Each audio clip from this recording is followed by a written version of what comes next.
So to kind of bring you up to speed on this hand-hewn barn beam we're going to be putting in the great room, we started out with some 1x12 knotty pine number 2, which is actually kind of a rustic, kind of a rough pine, but it does have a smooth surface to it. It's got quite a bit of knots, which actually allows for some of the character we're looking for, which matches a lot of the shiplap that we have throughout the house. So the first thing we did after building this box beam was I took my it's a really cool, actually a new tool for me. It's the DeWalt hand plane, battery operated, 18 volt.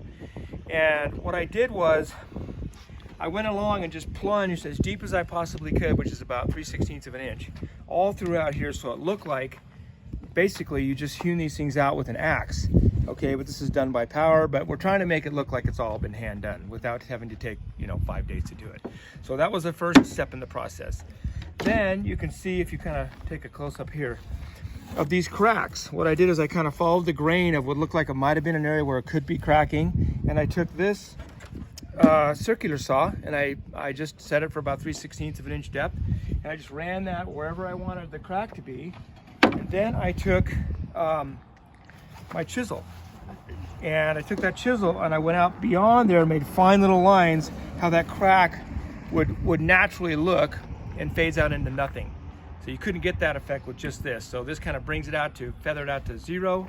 And then I brought, which isn't really made for wood, this is a cutoff wheel on my hand grinder, and I kind of widened it out like this and beat it out going both directions to widen up the cracks. Some are wider than others, some are longer than others. So you can see there's like a variation and a variety of that. Then the next step was to take a hand axe, which basically, Tammy, if you're not part of our family, or Mom, if you're one of our kids watching, you can see all these chiggers right here. She hand axed this whole thing many times. Probably, I don't know, I'm guessing about 500 of these chips.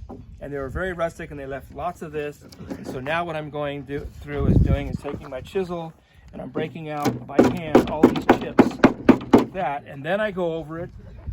The final step in the process before the final sanding is to take this wire wheel and I just go through here, kind of digs out some of the grain and smooths out that area that's kind of rough and chipped, and it will make it a lot easier for me to finish and make a better finished product.